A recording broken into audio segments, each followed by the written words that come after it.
Hello there, I am Yage, the Talking Sunglasses, and I welcome you to another insane zoophile response video. Today, I'll be going through a thread from Hypnotist's Saphhos Twitter. If you have been on my channel before, which let's be honest, you probably haven't because I have like 30 views on my entire channel, I have talked about Saphhos twice before. Once kind of responding to their coming out video, and another on a few various posts on their Twitter. Today, I'll be responding to a thread they deemed a mega thread. It is quite long and took quite a few tweets to get out. I saw a few people responding to different parts of the thread on Twitter, mostly by retweets because most zoophile Twitter accounts have it so only people that follow them can comment. And I'm not following any of this shit. Just gonna keep tabs. Anyways, because most of the replies were to different parts of the thread, and from different people, I figured I would respond to the entire thing, tweet by tweet, in a video. So let's get this over with and dive on in.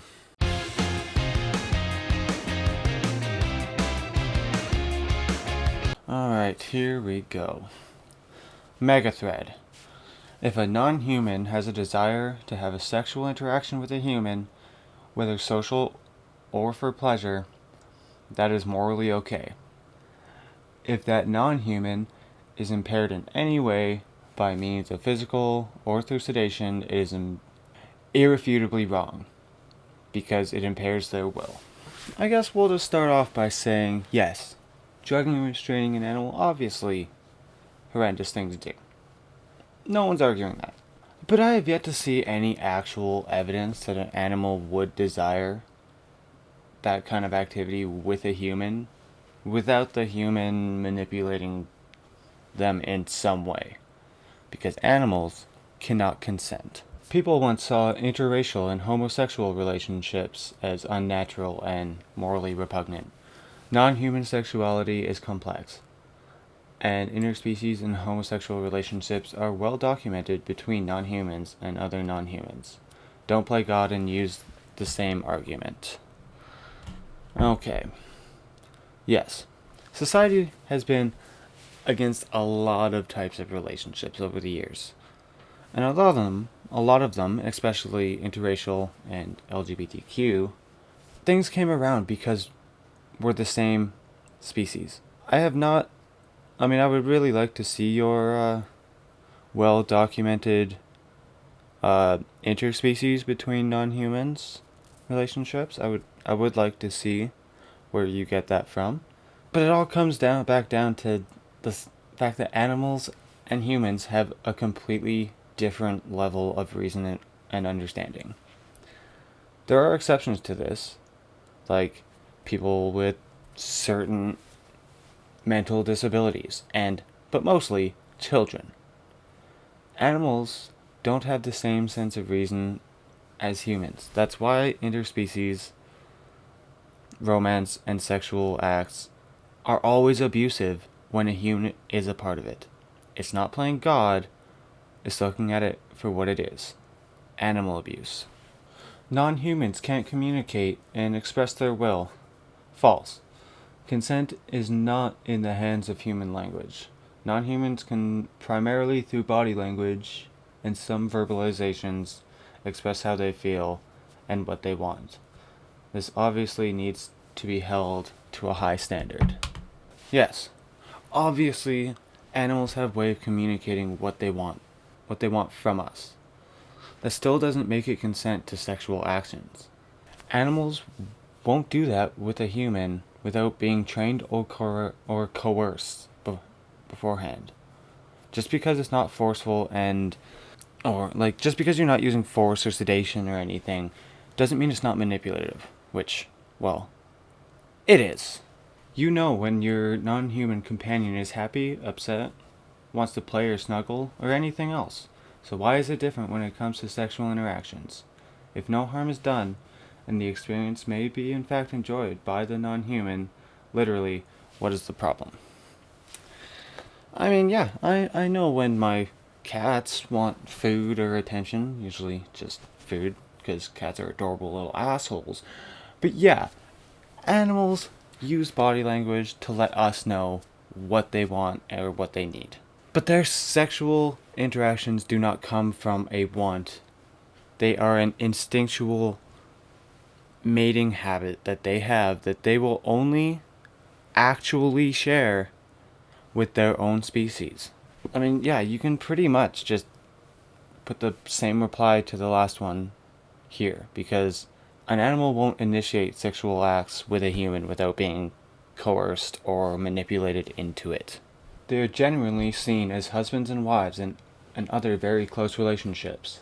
Human laws and morality are only catching up now because animal welfare and rights are finally starting to be taken seriously, with behavioral studies proving their will and emotions and awareness. I would love to see the studies you're talking about here, but seeing your pet or whatever as to be your husband or wife will not be recognized as legal or moral.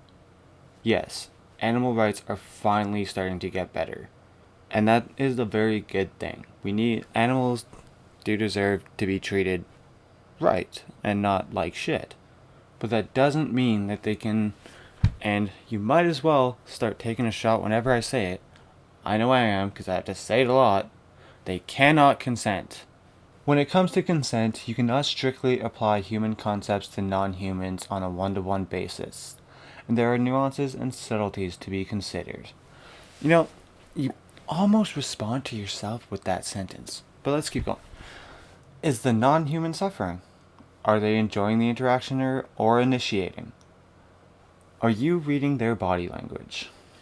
And like I said, you kind of almost respond to yourself with that first sentence. Because no, you cannot apply human concept of consent to non-humans, because you should not be doing sexual things with animals. Period. Nuances and subtleties honestly don't need to be considered because it's wrong either way. And again, I am pretty sure an animal won't initiate without being taught that it gets something out of it. In other words, without being manipulated. Is the non-human considered fully sexually mature for their species? If the answer is they are not suffering, enjoying the interaction, and you are paying attention to their feelings and language, and they are fully mature, why is that so wrong? So first of all, sexual maturity does not have a factor in animal-human relations at all, because animals can't consent, no matter how old or sexually mature they are. I mean, that kind of just answers your question, doesn't it? It's wrong, because animals can't consent no matter how old or sexually mature they are. And again, they're not going to initiate. That argument bugs the shit out of me. Is it really fair to slap a felony on someone over their love and kindness towards non-humans, or punish them at all? That's what people thought about homosexuals in the 1950s, and when it was considered a mental disorder, illegal, and was referred to as homophilia. Honestly, if sexual acts are happening between an animal and a human, yes, there should be consequences. And I'm honestly getting really tired of you comparing zoophiles and the LGBTQ community. You guys are not the same. It is not a sexuality, it is a fetish. And I understand that there are non-practicing, like non-contact kind of things, but that I don't know if I would call that zoophilia. This is getting ridiculous. Yeah, I'm honestly getting a little bit tired of saying this, but no matter how intelligent and what you perceive their body language is saying, they cannot consent. Your personal feelings do not contradict rationally sound moral and philosophical arguments and literature on the subject. The ZNA will be working tirelessly for the welfare of non-humans and bringing light to the problems faced by zoosexuals and the constant misinformation. Show me the philosophical arguments and literature. But I doubt it would help your argument, but link it. It is only rationally sound and moral to you and your community. I put zoophiles, not zoosexuals, because that is not a thing. But anyways, I put you and MAPS on the same level of degeneracy. Both gross, and both need to go away. Your hate groups will be remembered about as fondly as the KKK within the next century. Your claim to be all about animal welfare while being so cool with crabs and lobsters being boiled alive in excruciating pain show you to be bullshit artists and hypocrites. Well, no, we won't. Honestly, I'm hoping your community realizes you're in the wrong and just kind of fizzles out. And the lobster and crab thing, yeah, when you boil them alive, yeah, a little messed up no matter how you look at that. But and I mean, just to clear the record, that is not the sound they make, it's not them screaming, it is steam releasing from the shell. But anyways, that doesn't make people hypocrites. Killing for food is much different than manipulating for sexual purposes. Your claims to care but not doing anything about forcing animals to go to war in countries like Iraq and Afghanistan and come back with horrible PTSD, complications with forced breeding, keeping non-humans confined in cages, emotionally abusing animals, etc., shows you to be wrong. I mean, at this point, you're just trying to compare people against the sexual manipulation and abuse of animals to being okay with the worst situations animals can be put in. Yes, it is super fucking shitty that animals are treated badly all over the world. They are. And it's a huge issue that needs to be fixed. But being against you doesn't mean we don't care about animal abuse. It's actually kind of the opposite. Because no matter how you rationalize it, you are still manipulating and abusing these animals. That can lead to, oh, what's that in your tree? Emotional abuse. No, the fact is, most of you antis really don't care. You just happen to be disgusted by it, or want to be in on a moral crusade, and you have spent no serious thought or time on. And consent is a nebulous term you can throw around without the considerations above. Well, actually, you're wrong. We do care about animal abuse. The reason why your community is getting the brunt of the antis campaigning, I guess, is because you are open about it. You are online. And we want to try to respond and stop it before it gets out of hand. Whether you believe it or not, zoophilia is animal abuse. If you are practicing sexual acts with an animal, it is animal abuse. Because again, animals cannot consent.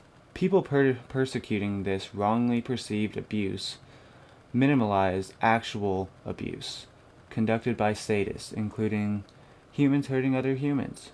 Really tough, historically speaking. We are going through what every other marginalized group has had to undergo for the last century. No. This does not minimalize what actual sadists are doing. I'll admit, that is much, much worse than what your side is into. But they also hide it. They also know that they can't get caught doing it. Sometimes it takes much longer to find and gather all the evidence to actually be able to do anything against them.